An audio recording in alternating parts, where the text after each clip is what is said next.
திவ்யாவை காதலிக்க ஆரம்பிச்சேன்.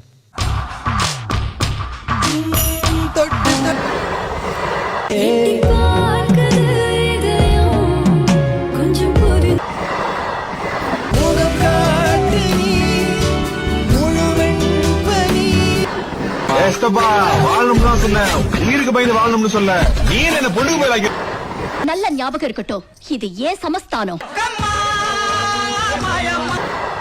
களத்துல இறங்கி வெட்ட ஆரம்பிச்சா எந்த பாட்டு உங்களுது உங்க பொண்டாட்டியால் கூட கண்டுபிடிக்க முடியாதுன்னா களவாரி. கர்ணம் போட்டு கிணத்துல குதிச்ச நினைவுகள் மலருது மனசுக்குள் குளிர். நீரின் பக்கம் இருக்கும் வரை என்னை கொல்லும் ஆண்மகன் இன்னும் பிறக்கவில்லை மாமா. நாங்க வந்தாலே வெடிகுண்டே நடக்கிற பேசாம இருந்தா